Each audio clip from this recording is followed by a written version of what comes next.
دکھ کی بات یہ ہے کہ پہلے تو یہ سپیچ کو ہسٹری سے نکال ہی دیا گیا تھا، اور اگر شامل کیا گیا تو کسی نے توجہ ہی نہیں دی اس سپیچ پر. اور ابھی بھی میں سمجھتا ہوں کہ ہمارے پارلیمان میں شاید چند لوگوں کو اس پوری سپیچ کا پتہ ہو، کیونکہ یہ ہماری بیسز ہیں، پاکستان کی فاؤنڈیشن ہے.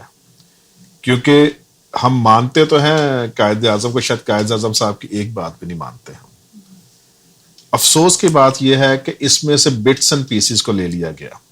آپ نے جیسے فرمایا کہ اپنی مرضی کی چیزیں نکال لی جاتی ہیں. اور دوسری بات میں یہاں کہوں گا کہ جو مائنورٹیز کے لیڈرز بھی آئے، شاید اس طرح سے ویژنری بھی نہیں تھے، کیونکہ شروع سے ہی ہم دیکھتے ہیں یہاں پر اوپریس رکھا گیا فور سم ریزنز.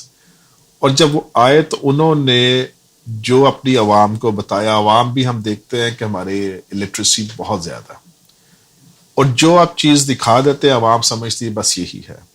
جبکہ میں سمجھتا ہوں کہ مائنورٹیز کو، جس طرح سے ظفر اللہ صاحب نے کہا کہ ہم سب کا پاکستان ہے، اگر ہم خود سے سمجھنے لگ پڑیں کہ ہم تو کمزور ہیں، ہم تو کم تر ہیں، ہمارا تو اتصال ہوتا ہے، تو پھر شاید ہمارا جو جذبہ ہے ایفرٹس کرنے کا وہ اس طرح سے نہیں پروان چڑھتا.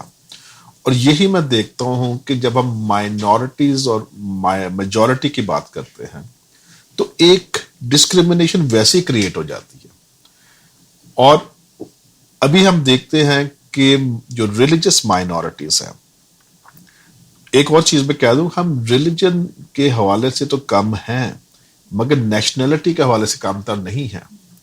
ہم نیشنلٹی کی جب بات کرتے ہیں تو مائنورٹیز برابر کے ہیں، کیونکہ یہ قائد اعظم نے بھی کہا. جب ہم یہ دیکھتے ہیں کہ ہمارے رویوں میں تبدیلی کیوں آ جاتی ہے، کیونکہ ہم دیکھتے ہیں کہ وہ تو میجورٹی ہے، ہم تو مائنورٹی ہیں، تو پھر وہ اس طرح سے ایفرٹ نہیں کی، مظلومیت آ جاتی ہے.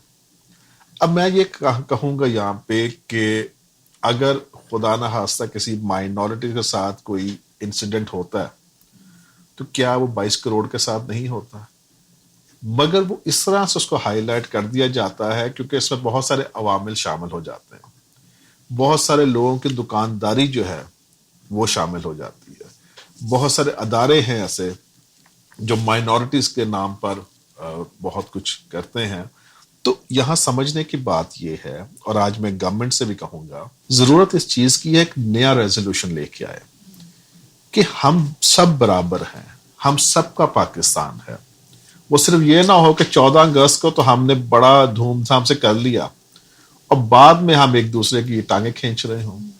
ہمیں بازو بننا ہے. پاکستان کو اس وقت نیشنل انٹیگریشن کی ضرورت ہے، ہارمنی کی ضرورت ہے.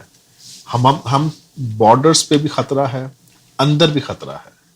تو جب تک عوام ایک نہیں ہوں گے، مٹھی نہیں بنیں گے، ہم موقع نہیں مار سکیں گے اپنے دشمن کو.